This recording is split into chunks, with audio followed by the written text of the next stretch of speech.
Bonjour et bienvenue. On va parler d'une situation que certains connaissent bien, surtout après 50 ans.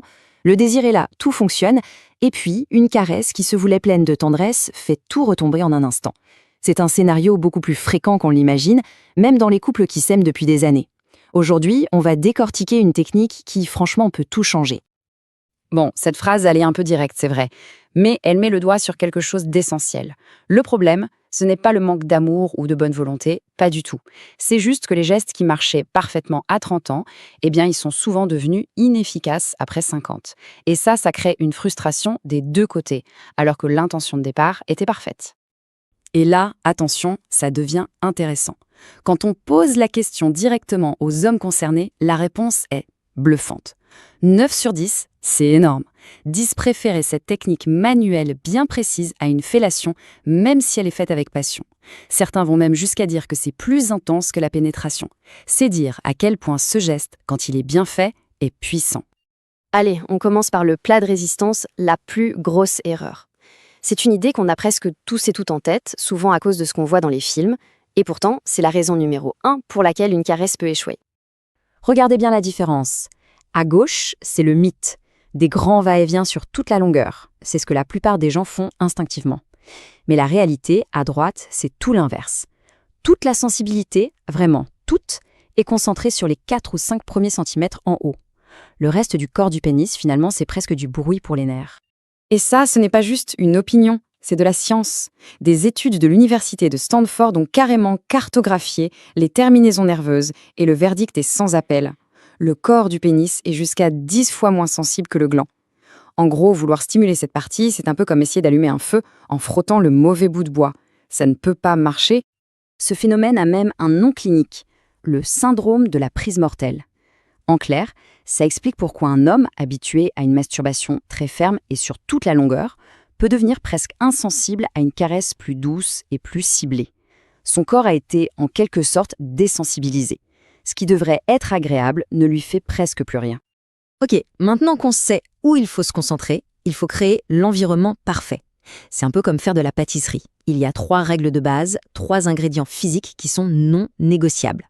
Si l'on manque un seul, la recette rate. Et les voici, ces 3 règles. C'est simple, chaud, humide et fermé. Chaud parce que le froid, c'est l'ennemi juré de l'érection. Humide, c'est indispensable, mais on va voir que n'importe quoi ne fait pas l'affaire. Et enfin, fermé, pour créer une sorte de cocon qui garde cette chaleur et cette humidité en place.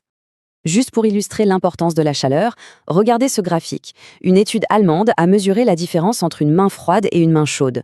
Le résultat est fou. Une main à température du corps accélère l'arrivée de l'orgasme de 40%. Quand on sait que la plupart des mains sont naturellement plus froides, on comprend vite pourquoi une caresse peut parfois avoir l'effet d'une douche froide. Du coup, le choix du lubrifiant devient super stratégique. Le silicone, c'est le top. Il reste chaud, il ne sèche pas. Mais le point le plus important à retenir, c'est celui-ci. La salive est une fausse bonne idée. On pense bien faire, mais en 15 secondes, elle s'évapore et laisse la peau froide et collante. C'est un vrai tue-l'amour. Et bien sûr, le rappel de base, si on utilise un préservatif, c'est lubrifiant à base d'eau. Et on en remet souvent. Parfait. On a la théorie, on sait ce qu'il faut. Maintenant, passons au cœur du réacteur, le geste précis. Voici le mode d'emploi étape par étape de cette fameuse main enchantée. Alors, on y va. D'abord, on chauffe bien le lubrifiant dans la paume de la main. C'est crucial. Ensuite, avec la main non dominante, on stabilise gentiment la base du pénis, sans serrer. Et là, c'est le moment clé. Avec la main dominante, on forme un cercle, un tunnel avec le pouce et l'index, juste sous la couronne du gland. Les autres doigts se placent en soutien juste en dessous et le pouce vient se poser sur le dessus du gland pour le recouvrir. L'objectif, l'enfermer complètement. Il est au chaud, bien lubrifié et à l'abri de l'air. Et voilà le mouvement. C'est tout. C'est un tout petit mouvement, très court, de 2 ou 3 cm à peine. On monte, on descend, mais attention, sans jamais ouvrir le tunnel ou exposer le gland à l'air. C'est l'exact opposé des grands gestes inefficaces qu'on a vus au début. Et maintenant, la petite astuce de pro. Si la technique est bien faite, on entend un son très spécial, un petit plop-plop de succion. C'est le meilleur signe qui soit. Ce bruit, ça veut dire que la prise est bien hermétique, que la chaleur est piégée et que tout fonctionne parfaitement. Le rythme, ça compte aussi. Ce tableau, il donne une bonne idée de la cadence idéale en fonction de l'âge. Bien sûr, le but n'est pas de sortir un métronome, hein. C'est juste un repère pour trouver un rythme qui soit à la fois efficace et agréable pour tout le monde, sans s'épuiser. Bon, maintenant on va aborder un chapitre super important, la sécurité. Savoir quoi faire, c'est une chose, savoir ce qu'il ne faut jamais faire, c'est peut-être encore plus essentiel. Voici les erreurs qui peuvent non seulement tout gâcher, mais surtout faire mal.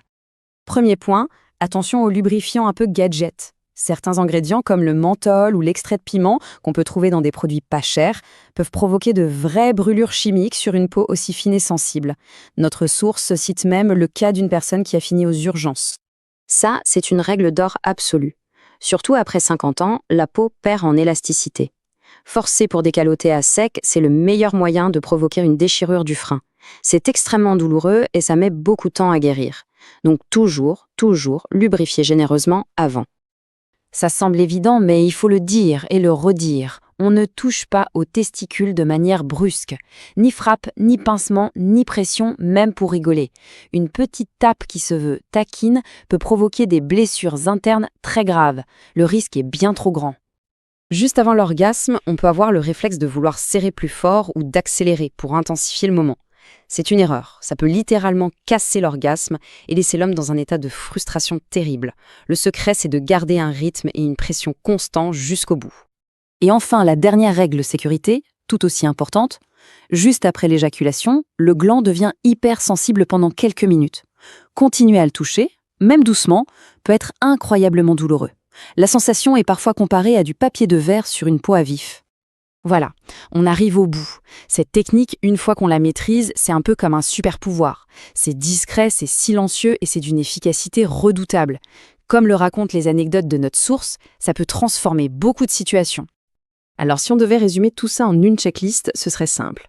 Premièrement, on se concentre uniquement sur la partie du haut.